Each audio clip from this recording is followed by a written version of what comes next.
Suspense.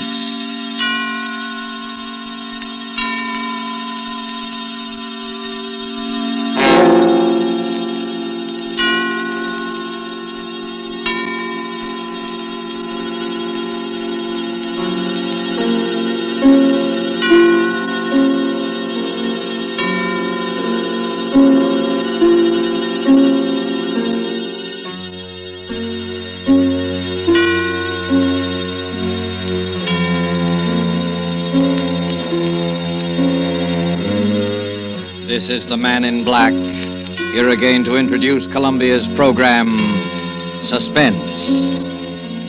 If you have been with us on these Tuesday nights, you will know that suspense is compounded of mystery and suspicion and dangerous adventure. In this series are tales calculated to intrigue you, to stir your nerves, to offer you a precarious situation, and then withhold the solution until the last possible moment. And so with 5 Canaries in the room, and the performances of Ona Munson as Anita, Osa Masson as Fifi, and with Lee Bowman as Ronald Denham, who tells the story, we again hope to keep you in suspense.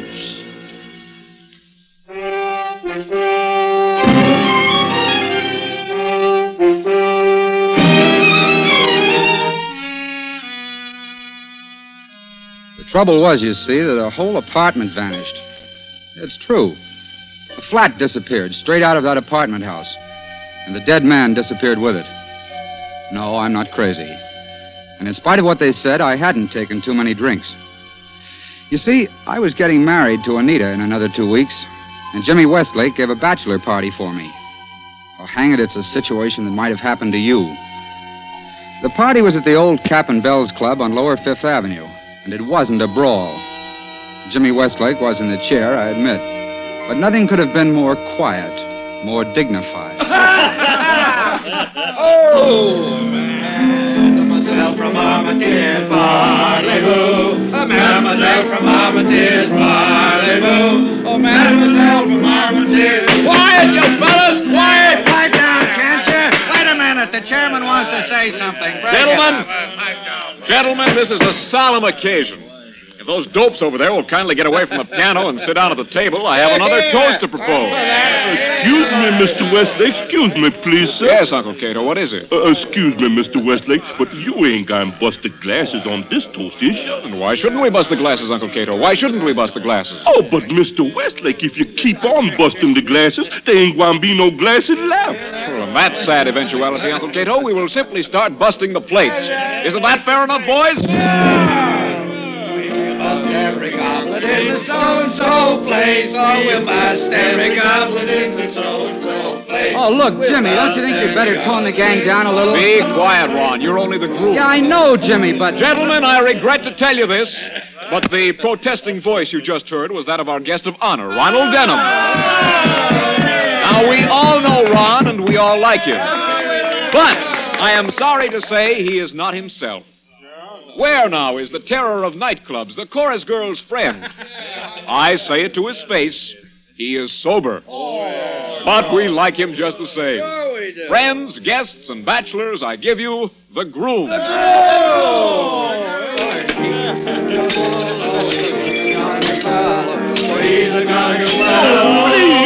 Please, gentlemen, don't bust the glasses. Hey, come on, Ron. Come on, say a few words. That's right, Ron. Get out. Come on. Now, look, boys, I thank you for all the good words, and I don't want to be a wet blanket on the party, but it's nearly midnight, and I've got to get home early.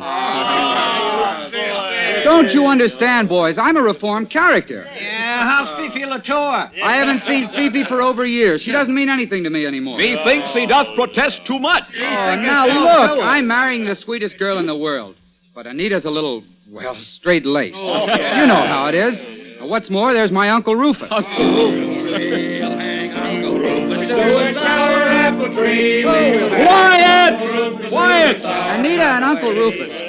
Anita and Uncle Rufus have apartments in the same building as I have. And what's more, they're on the same floor, and that's not all. Tom Evans, the fellow I share my flat Wait a with. minute. Where is Tom Evans tonight? What's the matter with him? Tom works for Uncle Rufus, and he doesn't drink. Oh, he works for Uncle Rufus. Hey, fellas. And he never Fellas. takes a drink. Oh, he works Wait, for Uncle Rufus. quiet, you baboons, quiet. He's a roaring broker and his beverage is ink. Now, wait a minute. Will you put yourselves in my place? My girl and my uncle and my best friend, Tom Evans, are all expecting me to come home from this party in an ash cart. Sure. And I'm going to fool them. Right, sure, is that so? Oh, now have a heart, can't you? This Uncle Rufus must be a pretty tough egg, isn't he? Oh, he's all right, but after his first $1 million, it went to his head. Has he got any human weaknesses? Yes, he keeps canaries. Oh, no, not the kind of canaries you're thinking. I mean the kind that go tweet-tweet in cages. Oh, what's the use?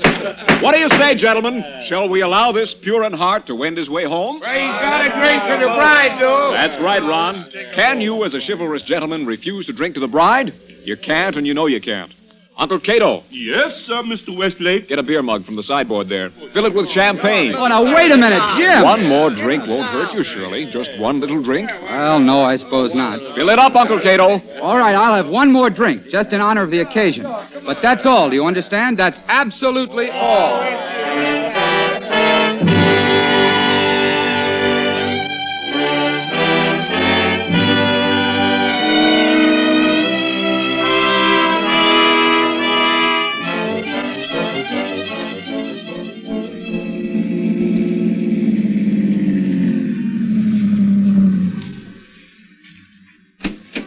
Yes, sir.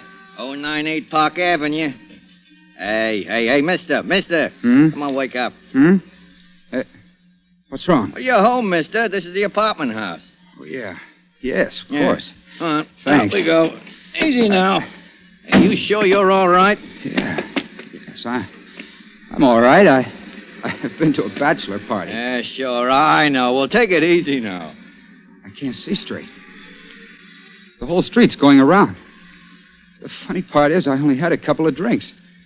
They must have put something in that last one. Well, it's none of my business, mister, but I wouldn't tell that to the missus if I was you. It's absolutely true. Oh, sure. I know. And I haven't got a missus. Not yet. On my word of honor, I'm a reformed character. I have nothing to do with any woman except Ronald Denham. As I live and breathe, it is Ronald Denham. Fifi Latour. Oh, Cherie, how good it is to see you. I look everywhere for you.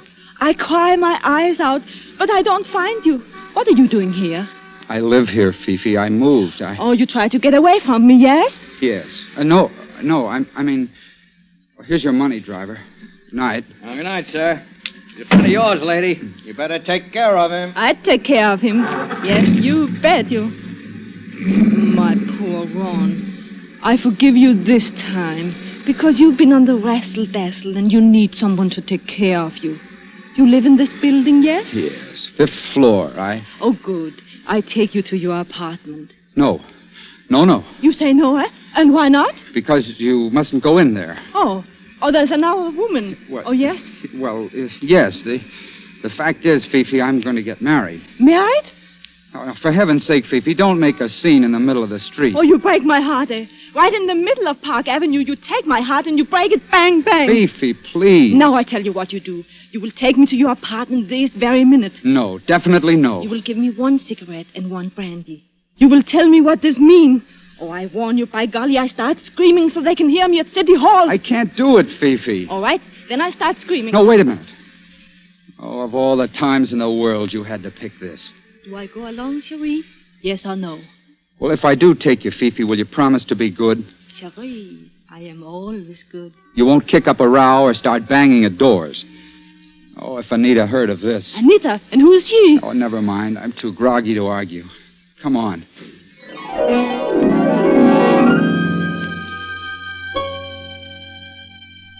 I remember going into that building. Dim religious light, deep carpets, an automatic elevator that you work yourself. I remember stepping into that elevator because the floor creaked. I remember pressing the button for the 5th floor. I took Fifi with me, and I took her into what the champagne told me was my own flat. Maybe you think that's funny, but it won't be funny much longer. Either the door of the flat was unlocked or my key fitted it. Anyway, I remember stumbling through the little hall inside, getting a light on, and into the living room. I remember sitting back in an easy chair, thanking the Lord I was home. Mind if I take my coat off, Cherie? Look, Fifi, couldn't you just go home? I want to talk to you, Cherie. And this is one very nice flat. I like it. Thanks a lot. You and Tom Evans, you have good taste in furniture. We didn't choose the furniture, Fifi. This girl of yours chose it, I suppose? No, it comes with the flat. Oh, you mean? Well, these are furnished flats. They're all furnished exactly alike except for the personal things you bring yourself. Like that picture on the wall behind me. What picture, Cherie? The painting of the clipper ship over there. But, Cherie, your eyes are funny and you cannot see straight. There's no picture on that wall. Wait a minute. What's wrong? Why you jump up? We don't own any bronze bookends.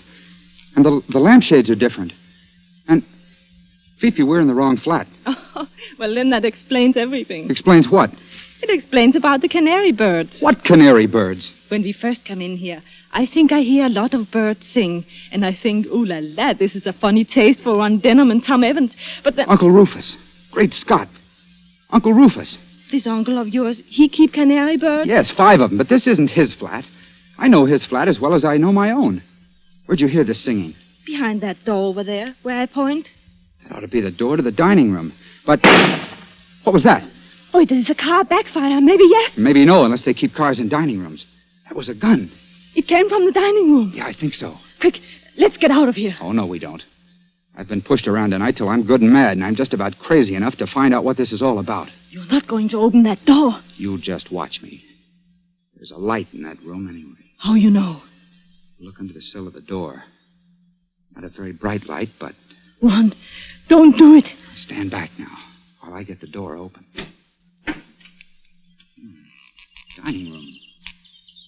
Not Uncle Rufus. And 5 canary birds. 5 canaries in cages, all in a line. Where in Satan's name are we? Well, sure, I don't know. Whose flat is this? Who except Uncle Rufus would keep 5 canaries? I tell you one thing, though, and then I go out of here. Well? There's somebody watching us. Where? That swing door to the kitchen is partly open. But don't look. How the devil can I see it if I don't look? There's somebody standing behind it. I see the light shine on his eye. Quiet, Fifi. Hello there. Hello there. The door move a little more. He's pushing it. Oh, excuse me, sir. We didn't mean to barge in here. We're not burglars or anything like that. We got into the wrong flat, that's all. I want to apologize if we... Straight out through the door, right on his face. What's the matter with him? Why don't he move? I've got an idea, Fifi. It's because he's dead.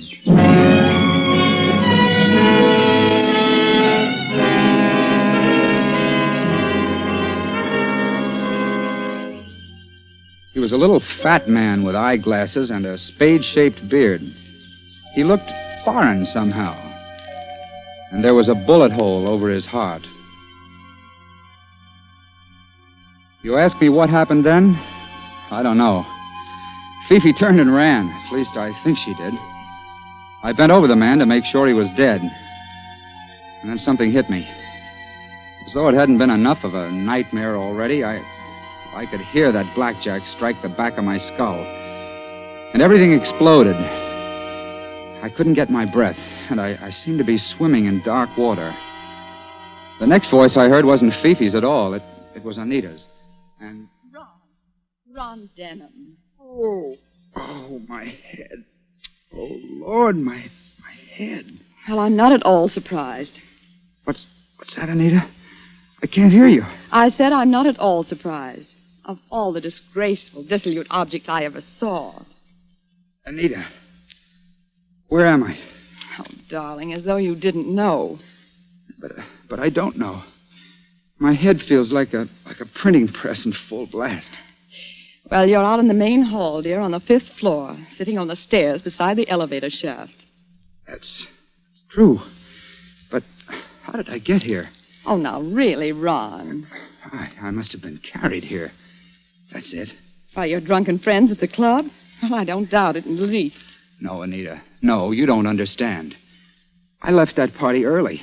I was cold sober. But the low hounds wanted to see me come home in bad shape. So they put something in my glass. Oh, naturally, Ron. Whiskey or champagne? Oh, no, Anita. I mean a drug of some kind. I was dizzy when I got here. Just as I was getting out of the taxi, I met... Well, go on, dear. Whom did you meet? Nobody, Anita. Nobody at all. I came up here to what I thought was my own flat, but it wasn't my flat. It was somebody else's. There were a lot of canaries singing and a dead man with a bullet hole in his chest. And... Well, this sounds pretty crazy, doesn't it? Yes, dear, it certainly does. Yeah, but it's true. Oh, Ron, I suppose I've got to forgive you. I always do forgive you. Now run along like a good boy and sleep it off, hmm? Listen, Anita. There's a dead man in one of these flats. A dead man? In which flat? Well, that's just it. I don't know. You're not saying it's on this floor? Yes, I definitely remember pressing the button for the 5th floor. Suppose you listen to me, dear. Now, don't make faces and rumple your hair. Just listen. There are only 2 other apartments on this floor. One is your uncle's. It wasn't his. I'll swear to that. Well, and the other is mine. You don't think I'm hiding a dead man? No, it wasn't your flat either. Well, then where is it, darling? A whole flat can't vanish and take the dead man along, can it? No. But I'll tell you something else, Anita. I've seen that man's face somewhere before. Well, whose face? The dead man's. Thick eyeglasses, square black beard, something foreign about it. I've seen him, or I've seen his picture, or... Oh, Ron, please. What's wrong? Reach the elevator. Somebody's coming up. Oh, please don't let people see you. Your hat's smashed in and your tie's untied, and you look like nothing on earth. Well, look here, Anita. If it comes to that, what are you doing out in the hall in negligee and pajamas? Well, I wanted to make sure you got home safely. Ron, the elevator, it's Tom Evans and your Uncle Rufus. All right, I can take it. But your uncle can't. Now, don't say anything to him about this dead man. Promise me. Hold on, I've got it. Pierre Duroc. Who? Pierre Duroc. That's the dead man's name. He... And furthermore, Evans, you may suspect to me that in this year of 1938, the prospect of a European war is so remote as not to be worth serious consideration. Excuse me, sir, but isn't that a little strong? Now, don't argue with me, Evans. No, sir. You may tell my secretary to... Look here. What's this? Well, now look, Uncle Rufus. Oh, I can't stand any more of this. I'm fed up. Well, I don't blame you, my dear. Has this nephew of mine been annoying you again? Oh, no, of course not, but please don't pay any attention to him. He's drunk. For the last time, I am not drunk. I just want to ask Uncle Rufus, before I go completely nuts, whether he hasn't heard of Pierre Duroc. What's that, Ronald? What'd you say? Pierre Duroc, the French millionaire. Well, what about him? He's the man who always deals in cash on the line. Spot cash, even if it's $1 million. I saw his picture in the paper. He's in New York to put through a business deal with you, isn't he? Oh, indeed, Ronald. Well, you show a commendable interest in my affairs. Well, that's what you want me to do, isn't it? Well, I believe Duroc does want to buy some property I own, but he hasn't approached me and I haven't approached him. It's a bad business. Why have you developed this sudden interest in Duroc? Because he's dead. Dead? Somebody shot him in a room full of canaries and then slugged me over the head. Do you believe me, Evans? If your uncle will excuse me, old man, I don't see any reason not to believe you. Where's the body? Well, that's the trouble. Ron claims he found it in a flat that doesn't exist. Listen. What's that? Sounded like somebody running upstairs in a devil of a hurry. Well, maybe it's the dead man. As a matter of fact, it's the night porter. He's the one who can tell us. Tell us what? Well, maybe I did get off at a different floor, but that flat's got to be somewhere in this building. Pearson! Oh, just a minute. Pearson! I'm very sorry, sir. I can't stop now. Please stand aside. I've got to go upstairs and get the manager. Why, Pearson? Is anything wrong? Well, Mr. Evans... Speak up, man. Is anything wrong? It's the police, sir.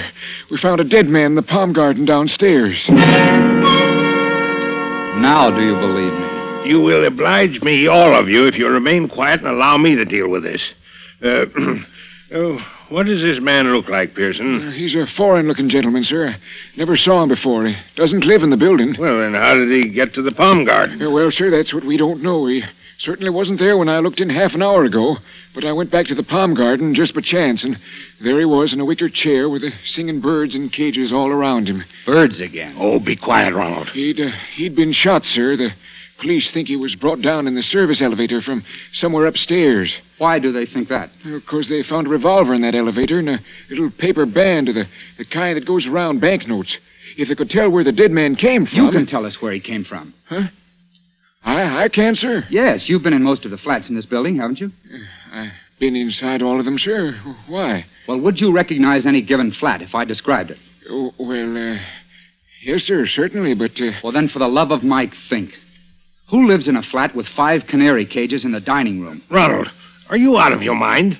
In case you don't happen to remember, you're describing my place. No, it was like your place, but it wasn't at all the same. Oriental prints on the walls. In the living room, bronze bookends and bronze lamps. Dragon patterns on the lampshades. There was a queer kind of clock on the mantelpiece, shaped like a figure of Father Time.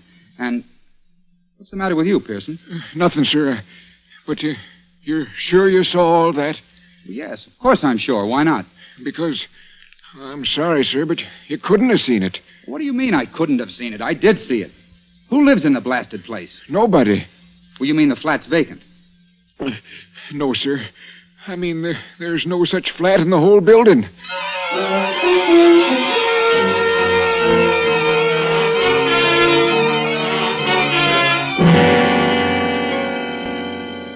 And that's the position I was in when the police took us down to that palm garden to see the body.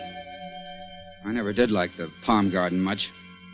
It's a big, dimly lighted hollow of a place, with bird cages beside the palms and an artificial goldfish pond in the middle. I liked it even less at 3 o'clock in the morning with a dead man looking at me from his chair. They sent us in one at a time. I was first to see the homicide squad officer. And there was Inspector Braddock, a big, sleepy-looking hulk with a hat like a pirate, sitting on a bench throwing pebbles at that pond. Back would go his arm, and a pebble would hit the water.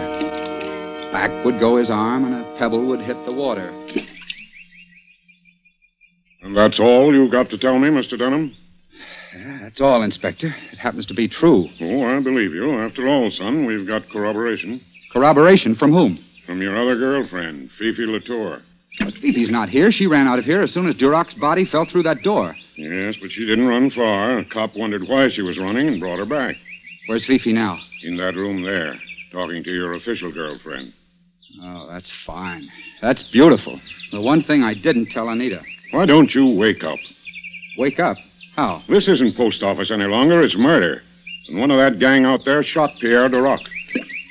Are you serious? Serious. Sure, I'm serious. This is as clever and slick and mean a trick as ever went on the blotter. Pierre Duroc was one of the goats. You were the other. This uncle of yours is a fairly important guy, isn't he? Wait a minute. Just exactly what are you saying about the old boy? I'm saying he gets lots of publicity. This hobby of his, keeping dicky birds, must be pretty well known. Yes, I suppose so. All right. So if Duroc came to visit your uncle tonight... You say if Duroc came to visit my uncle. What you're forgetting, son, is that Duroc's an important man, too. He's a visiting foreigner, capital letters, and the department's got to keep an eye on him. Duroc did go to visit your uncle tonight, and he was carrying $20,000 in cash. What are you intimating? Murder. Inspector Braddock. Yes, Sergeant? That crowd out there is raising Cain, especially the old man and the French gal. Shall I let him in? Yeah, you can let him in now. No, more than an hour. Sitting in an anteroom without even hearing why we're here. I tell you, the evidence is intolerable. It's all right, sir. They probably know what they're doing. You think so, my friend? But I still don't know why I'm here. How very interesting, Miss Latour. Such extreme absent-mindedness. Well, perhaps Ron could tell you why you're here. Oh, listen, Anita, I can explain everything. Can you explain the disappearing apartment? Well, that's better. I'd like, if you don't mind, to have a little quiet here. Now, which one of you is Mr. Rufus Denham? I am Rufus Denham, sir. Rufus Denham of Denham and Company. Can there be any doubt whatever about that? No, but I thought I'd ask. I was just telling your nephew, Mr. Denham, that Pierre Duroc came here tonight to see you. To see me, Inspector? That's right. I can only characterize that statement, sir, as a flat and downright lie. I've never met that man. I didn't say you met him. I said he came here to see you. Duroc wanted to buy some property from you, didn't he? Well, I suppose he did. And Duroc always paid spot cash, didn't he? Yes, I believe so. Just one more question. I imagine you've got a secretary. Yes, naturally I've got a secretary, Miss Helen Gardner. What about her? Somebody, posing as your secretary, telephoned Duroc at the Metropolis Hotel and spoke to him in very good French. Well, Inspector, don't stop there. Go on. This person, pretending to represent Rufus Dunham, asked Duroc to come here with the money and said they could settle the deal immediately. Don't you see the trick now? Don't you see Duroc was lured into a dummy apartment? A dummy apartment? What does this man mean? I'll tell you. All the flats are furnished exactly alike except for personal things. Pictures, books, lampshades, ornaments. Is that correct? Yes, of course it is. The murderer didn't dare use Rufus Dunham's real flat. But the murderer could always decorate an imitation flat, so that Pierre Duroc would be deceived when he saw... 5 canary birds. That's it, son. But what was the idea? A very neat swindle. Look at Duroc's body now. Oh, I can't look at it. Look at his thick glasses. Well, the man was half blind. This so-called secretary, disguised, would meet Duroc in an imitation flat. Duroc would hand over the money and get forged title deeds in return. When Duroc had gone, the flat could be put right again and no evidence left. But, something went wrong, That's right. Something went wrong. Duroc suspected. And it had to be killed. Right again. Inspector Braddock, who is the murderer? Can't you guess? Queen Norm, I think I know how it all happened. Do you, Miss Latour? Well, it's very smart of you. This poor Ronald of mine, he is at a bachelor party. They do not think that he will be home until daylight. But he get reformed and come home early. He blunders straight into that flat in time to interrupt. In time to interrupt the murder, yes. Afterwards, when you were supposed to run away... But I did run away. Sure, Miss Latour, I'm admitting you did. Then why do you look at me as though I didn't? Afterwards, as I was saying, the murderer had to hit Ronald Denham over the head and drag him out in the hall. Duroc's body was brought down here along with the canary cages that had been borrowed from here, and the dummy flat was set right again. Just one moment, Inspector Braddock.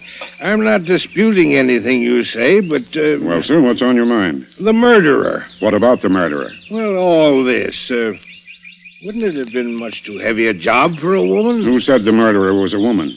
Well, didn't you? I don't think I did. I said the murderer was somebody who planned a swindle. And you still don't see it, any of you, because you can't find the dummy flat. Well, no, and I can't find it myself. That's one question you've got to answer here and now. Where in Satan's name did I go? Whose flat was I in? Your own. My own? Naturally.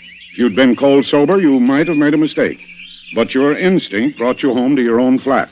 And the only possible murderer is the man who shares that flat with you. The man who thought you'd be away until daylight. The man who knows enough about Dunham's business affairs to plan this swindle against Duroc. Look out, Inspector Braddock! Grab him, Sergeant.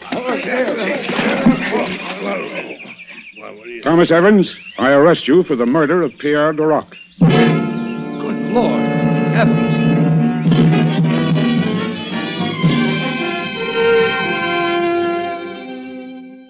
Well, that's about all there is to the story. Anita and I were married last week. She's a wonderful girl. I tried to talk her into our staying on in my old flat, but she said she just had to have an apartment which didn't have such a habit of disappearing. But we're very happy. We agree about everything, don't we, dear? Oh, practically everything, darling. But I still don't think it was cute of Fifi to send up 3 dozen canaries for a wedding present.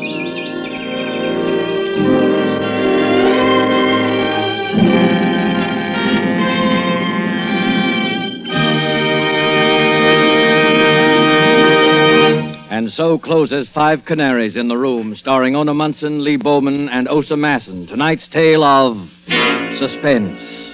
This is your narrator, the Man in Black, who conveys to you Columbia's invitation to spend this half hour in suspense with us again next Tuesday, when our suspense play will be Last Night by Cornell Woolrich, and will star more of your Hollywood favorites. The producer of these broadcasts is William Spear, who, with Ted Bliss, the director, Lud Gluskin and Lucian Marwick, conductor and composer, and John Dixon Carr, the author, collaborated on tonight's Suspense. This is CBS, the Columbia Broadcasting System.